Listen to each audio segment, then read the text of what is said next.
Have you ever been so underestimated, so completely written off, that the person dismissing you had no idea they were signing their own death warrant? They called me a ghost, a relic, a sad old man hunched over a cold cup of coffee in a forgotten corner of the city. Vincent, the Viper Costello, a man who built a shoddy little empire on fear and cheap intimidation, sneered at me as if I were nothing more than a piece of dust on his polished Italian shoes. He had no idea he was sneering at his own demise. He couldn't have known that his entire world was about to be dismantled. And the most ironic part. The whole thing started because a 5-year-old girl looked into my eyes and saw the truth. She saw the sadness. She tugged on my worn coat sleeve, her expression a perfect mirror of gentle concern, and asked a question that would change everything. "You look sad, mister. Wanna meet my mommy?" For 20 years, I had been dormant. For 20 years, Leonardo the Lion Bellini was a ghost, a myth whispered by old men in smoky back rooms. I had buried him deep beneath a quiet life of love and normalcy with my Elena.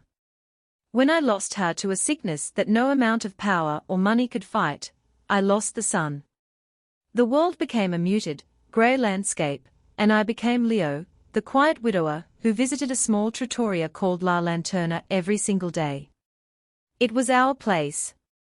Every worn wooden chair, every checkered tablecloth, every aroma of garlic and basil held a memory of her laughter. I would sit at our corner table, the one by the window, and nurse a single espresso for hours, replaying our life together in my mind. The owner, a kind woman named Isabella, always greeted me with a sad, knowing smile. She knew my story, or at least the part one allowed the world to see. Her daughter, a bright little spark named Lily, would sometimes bring me a drawing she'd made, a splash of crayon-colored sunshine in my monochrome existence. The place was my sanctuary, the last piece of Elena I had left. And then, Costello came. He slithered in with 2 of his oversized thugs, their cheap suits stretching tight across their shoulders. He didn't look like the gangsters of my day, he lacked the gravitas, the quiet dignity that even the most ruthless men of my generation possessed. He was just a loud, arrogant bully, reeking of tacky cologne and entitlement. He wanted the block. He was buying up all the properties to tear them down and build some soulless glass tower. La Lanterna was the last holdout. "Isabella, my sweet," he began, his voice a greasy parody of charm. "We've been over this. The offer is generous. It's time to let go of this." Relic Isabella stood her ground, her chin held high. "This was my father's restaurant, Mr. Costello. It will be my daughter's one day. It is not for sale." Costello's smile vanished. "Everything is for sale. It's just a matter of finding the right price. Or the right motivation." His eyes swept the room and landed on me. He gestured with his chin.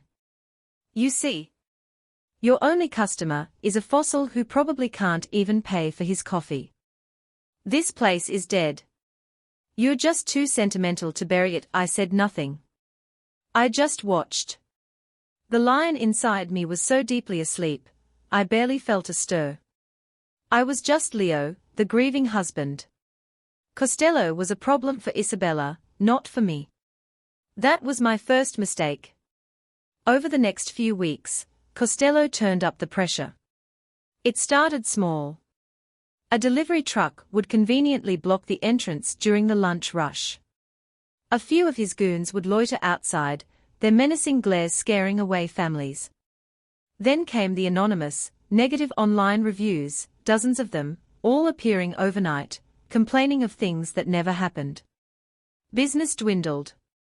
The lunchtime chatter that once filled the small room was replaced by an oppressive silence. Isabella's smile grew strained, the worry etching new lines around her eyes. I watched her, my heart aching for her struggle. She fought so hard, putting on a brave face for Lily, but I could see the hope draining from her. I started paying for my coffee with $50 bills, telling her to keep the change, a small, useless gesture against a rising tide of malice. One rainy Tuesday, Costello made it personal. He strode in, shaking water from his expensive coat, his face a mask of smug impatience. The restaurant was empty, save for Isabella behind the counter and me at my usual table. "Still here, old man," he sneered, walking over to me. "Don't you have a park bench to sleep on?" "You're bad for the ambience." I looked up from my cup, my eyes meeting his. I didn't speak. In my world, silence was a weapon, but he mistook it for weakness. "I'm talking to you," he snapped, his voice rising. He pointed a thick finger at me. "You're a symbol of this place. Old, washed up, and pathetic. It's time for you to go." He deliberately knocked my full espresso cup, sending the dark, hot liquid splashing across the table and onto my trousers. The ceramic shattered on the floor. "Oops," he said with a cruel little laugh. Clumsy me. Isabella rushed over. "Mr. Costello, that's enough. Leave him alone." "Or what?" he shot back, turning on her. "You'll call the cops. They know who I am. They know who pays for the new equipment in their precinct. You have nothing. No customers, no money, no hope." He threw a thick stack of papers on the table in front of her. "This is my final offer. Sign it. Or tomorrow, the health inspector might find a pest problem. A big one. One that shuts you down for good." Isabella's face went white as a sheet. She was trapped. Defeated. I slowly stood up, my old bones aching with a weariness that went far beyond my years. I looked at Costello, at the triumphant smirk on his face, and for the first time in 2 decades, I felt a flicker. A faint, dangerous ember glowing in the cold ashes of my soul. Costello just laughed at me. "What are you gonna do, Grandpa? Gum me to death?" He and his men left, their laughter echoing in the now silent room. I helped Isabella clean up the mess. She was trying not to cry, but I could see the tears welling in her eyes. I walked out into the cold drizzle, not heading home, but just wandering. I ended up on a bench in the small park across the street, the damp cold seeping into my coat. I felt utterly powerless. Elena was gone. Her favorite place was about to be destroyed. And I, Leonardo Bellini, was doing nothing. I was a failure.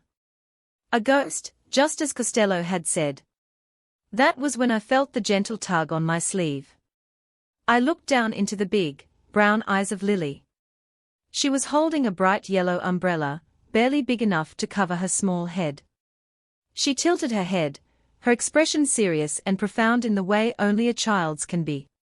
"You look sad, mister," she said softly. "Wanna meet my mommy?"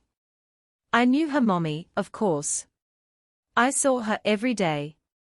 But the innocence of the gesture, the simple, unadulterated kindness in her offer to share the one person who made her feel safe, it broke through the grey fog of my grief. She wasn't just offering to introduce me to Isabella. She was offering me comfort. She was offering me family. In that moment, staring into that little girl's face, I wasn't just mourning Elena anymore. I was realizing what she would have wanted. She wouldn't have wanted me to fade away. She would have wanted me to protect the good things in the world, to stand up for the kind people like Isabella, and Lily against the bullies like Costello. The ember inside me roared into a flame. The lion was waking up. I gave Lily a small, genuine smile, the first one in months. "Thank you, little one," I said, my voice thick with emotion. "I know your mommy. And because of you, I'm going to make sure she gets to keep her beautiful restaurant forever." Her face lit up. I walked back to my small, empty apartment. I ignored the photos of Elena on the mantelpiece, because looking at them would have softened me, and I needed to be hard. I went to an old chest at the foot of my bed, a chest I hadn't opened since the day I married her. The hinges creaked in protest. Inside, beneath old blankets, was a small, encrypted satellite phone. It felt alien in my hand after all these years. I took a deep breath, the air tasting of dust and memories. I dialed a number I had committed to memory, a number I never thought I'd use again. It rang once. A familiar, gravelly voice answered, a voice I hadn't heard in 20 years. "Who is this?" he grunted. I paused, and for a second, I almost hung up. Could I do this? Could I become him again? I thought of Lily's trusting eyes. I thought of Costello's sneer. "Marco," I said, and my own voice sounded different. Deeper. Colder. "It's the lion." There was a long, stunned silence on the other end of the line. I could almost hear the gears turning in his head, the disbelief warring with recognition. Finally, he spoke, his voice now filled with a reverence that bordered on fear. "Don Leo," he whispered. "We thought you were dead." I replied. "But a man named Vincent Costello made the mistake of trying to harm my family. I need you to gather the old captains. All of them. Meet me at La Lanterna tomorrow at noon. And Marco. Tell them to dress for a funeral the next day." I arrived at the restaurant at my usual time. I sat at my usual table. Isabella looked at me, her eyes red-rimmed from a sleepless night. The papers Costello had left were sitting on the counter, a death sentence for her dreams. "Leo," she said, her voice barely a whisper. "He's coming at noon to make me sign." "I know," I said calmly, sipping my espresso. "Don't you worry, Isabella. Everything is going to be fine." She looked at me, confused by my sudden serenity. She had no idea what was coming. Right at noon, the door swung open. Vincent Costello swaggered in, his two goons flanking him like a pair of poorly trained dogs. He saw me and his lip curled in disgust. "Still here, old man? I swear, you're like a cockroach. Here to watch the end. Get a good look before the wrecking ball turns this dump into dust." He strode over to Isabella. "Get your pen.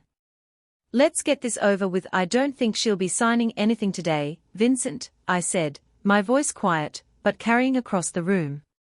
He turned to me, his face contorting with rage. "I have had enough of you. Who the hell do you think you are?" I slowly stood up. I wasn't the stooped, sad old man from yesterday. I stood tall, my shoulders back.